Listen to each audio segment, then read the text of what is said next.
வணக்கம் மக்களே. சால்வி வந்து கேக் செய்யணுமா ஓரியோவில். இன்னைக்கு செஞ்சிடலாம், கேக் செஞ்சிடலாமா? இப்போ நாங்கள் கேக் செய்ய போகிறோம். அதுக்கு முன்னாடியே நம்ம சேனலை சப்ஸ்கிரைப் பண்ணிக்கிறோங்க. செல்லப்பிள்ளை சால்வி சேனல் இது. அப்புறம் வீடியோவில் வந்து ஹைப்னு ஒன்று வரும், அதை ஒரு கிளிக் பண்ணிக்கிறோங்க. லைக் போடுங்க. நாங்கள் குழந்தை ஆசையாக கேக் செய்ய போகிறோம். நம்ம பார்த்துக்கலாமா? இப்போ எப்படி செய்யணும்னு பார்ப்போமா? நான் ஒரு ஹெல்ப் பண்ணிக்கிறேன் சேர்ந்து சால்விக்கு. Okay, start. ஓரியோ ஓரியோவில் நம்ம வந்து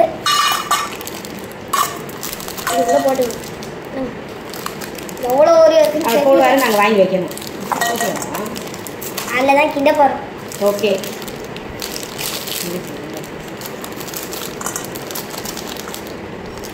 4 packets ஓரியோ பிஸ்கெட்டு. சரி, பிஸ்கெட்லாம் எல்லாம் க்ரீமோடு தானே கிண்டுறீங்க? இல்லை, அந்த க்ரீமோடு தான். இல்லை, அப்போ பிடிங்க. நம்ம இப்போ க்ரீம் எடுத்துட போகிறாரு தனியாக. அழகாக வருது க்ரீம். இந்த மாதிரி எடுத்துக்கணும். செம்மையாக வந்துட்டு ஷார்ப் குத்தியில் க்ரீம் நல்லா வரணும். க்ரீம் மட்டும் தனியாக எடுத்து வைக்கிறான். இதோ க்ரீம்லாம் தனியாக வந்துருச்சு. என்ன பண்ணுறான்னு தெரியல. இல்லை அவரோட இதுதான் இன்னைக்கு டிஷ் பண்ணுறது, கேக் பண்ணுறது. நான் எதுவும் சொல்லக்கூடாதான். நாளைக்கு அலெக்ஸ் மாமாவுக்கு பர்த்டே. ஓ, அவங்க மாமாவுக்கு பர்த்டேயா நாளைக்கு? இன்னைக்கே கேக் பண்ணுறாரு. பார்ப்போம் எப்படி பண்ணுறாருன்னு. இல்லை, பவுட்ரு பண்ணிட்டு வருவோம். வா, மிக்ஸ் பண்ண போகிறோம். சால்வி கேக் பண்ணுறதுக்குள்ளே நான் ஒரு டீ போட்டு குடிச்சிடலான்னு டீ போட்டுட்ருக்குறேன். ஆமாம்,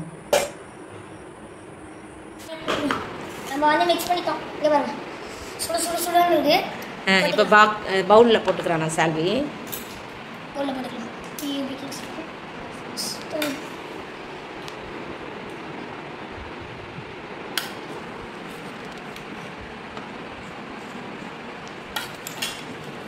பேக்கிங் பவுடர் பார்த்துக்கலாம். பேக்கிங் பவுடர் 40 போடுங்க சார், போடுங்க. போடுறேன். இவ்வளோ போதுமா? ஒரு ஸ்பூன். இவ்வளோ ஐயோ, கிண்டிடுவோம். கலக்கிடு, எல்லாத்தையும் நல்லா மிக்ஸ் பண்ணிடு. நம்ம வந்து பால் ஊற்ற போகிறோம், அம்மே ஊற்ற போகிறாங்க. ஊற்றணும். போதும், இருங்க ஃபஸ்ட் கிண்டிடுவோம். கிண்டுங்க. அவர் கொஞ்சம் கொஞ்சமாக ஊற்றி கொஞ்சம் நல்லா இல்லை. இப்போ நல்லா மிக்ஸ் பண்ணு. கையில் எதையாவது பிடிச்சிட்டா, பென்சில் மாதிரி எதை பிடிச்சாலும் சரி, ஸ்பூனை பிடிச்சாலும் கரண்டியை பிடிச்சாலும் லெஃப்ட்டு தான்.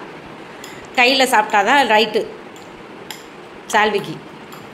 இப்போ என்ன செய்யணும் சார்? ஓரத்தை கொஞ்சம் வச்சுக்கலாம். வச்சுக்கிட்டு நெக்ஸ்ட் இதை ஆர்டர் வச்சுக்கலாம். டைரி மில்க்கு ரெடி பண்ணணுமா? க்ரீம் ரெடி பண்ணணுமா? ஃபஸ்ட்டு நம்ம டைரி மில்க் நல்லா ஊற்றிக்கலாம். உருக்கிற பாக்கெட்டோட எல்லா இடமும் நல்லா அப்ளை பண்ணிடுவோம்.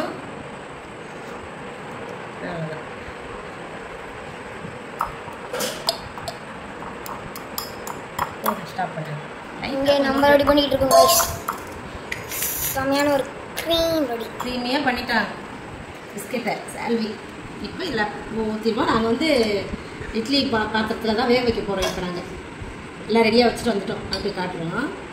சரி, மிக்ஸ் பண்ணி வச்சுருக்கிற ஓரியோ பிஸ்கெட் மிக்சரை பாத்திரத்தில் ஊற்றிட போகிறோம் சால்வி.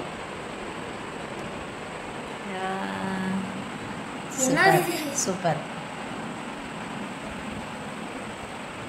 இதை பாத்திரத்தில் வச்சிடலாம். நல்லா தண்ணி கொதிச்சிட்ருக்கு. இப்போ இதை அப்படியே வச்சு ஒரு மூடி போட்டு மூடிடலாம். வேகட்டும், நல்லா வேகணும். கீழே மட்டும் ஊந்துடாத. சிம்மில் வச்சு வேக விடணும். தண்ணி வேறு போட்டிருக்கோம், டமால் கீழே ஊந்துடக்கூடாது. நான் அழகாக வச்சுருக்கிறேன். இப்போ மூடிடணும். இப்படி மூடி அப்படியே டைரி மில்கை இந்த க்ரீமோட சேர்த்து மிக்ஸ் பண்ணி வச்சுருவோம். இது வந்து அந்த ஓரியோ க்ரீம். கேக் செஞ்சு வந்துட்டோம். ஆனால் ஒரு கோளாறு ஆயிடுச்சு, கோணிக்கிட்டு போயிடுச்சு. அதனால அது வந்து கட் பண்ண வரல. பாதி கட் பண்ணிட்டோம். இந்த மீதியை இது க்ரீம் ஊற்றி போகிறோம். சாக்லேட் க்ரீம் ஊற்றி பாரு. அவன் இழுக்கிறான். என்ன கேட்பியா? கட் பண்ணது இது சூப்பரா வந்திருக்கு. செம்மையா இருக்குல்ல? கேக் மேலலாம் நல்லா இருக்கு. எனக்கு தெரியாம இவன் வந்து வேகமா வந்து சூடா இருக்கையிலே பிச்சுட்டான். அடியில கத்தி போட்டு எடுக்காம பிச்சு எடுத்துட்டாரு அவரு. அதனால அது உடைஞ்சிருச்சு. Happy birthday to you Alex மாமா. Birthday to you. Happy birthday to Mama. Alex Mama. Happy birthday Alex மாமா சொல்றா. ஹாப்பி பர்த்டே அலெக்ஸ் மாமா சொல்லுடா. நான் பாடுறேன் உனக்காக, நீயே சாப்பிட்டுக்கோ. காட்டு காட்டு மாமா நாளைக்கு வர சொல்லி இந்த கேக்க சாப்பிட சொல்லு. வாங்க மாமா வந்து சாப்பிடுங்க மாமா, நான் கேக் செஞ்சிருக்கேன். சூப்பரா இருக்கு, சூப்பரா இருக்கா. சாப்பிடு, நீ கட் பண்ணத. அம்மா சாப்பிடக்கூடாது இவ்வளவு கிரீம் இனிப்பெல்லாம். நீ உங்க அம்மாவும் சாப்பிடுங்க, மாமா வர வச்சு மாமா கொடு. அம்மா வீட்டுக்கு வந்து கேக் சாப்பிட்டு பாக்குறீங்களா? பாக்குறீங்களா? நல்லா இருக்கும். அலெக்ஸ் மாமா மேல கொஞ்சம் பயம் அவருக்கு, அதனால அதே மாதிரி பேசுறாரு. மின்சி மாமா கிட்ட மட்டும் வேக வேகமா பேசுவாங்க. ஆமா, இப்ப பழகிட்டானா, ரொம்ப பழகினதுனால பேசுறாரு. ஃப்ரெண்ட் கிட்ட பேசுற மாதிரி போன் பண்ணா கூட. ஆமா, எனக்கே ஆச்சரியமா இருந்துச்சு. யாரா இவன்?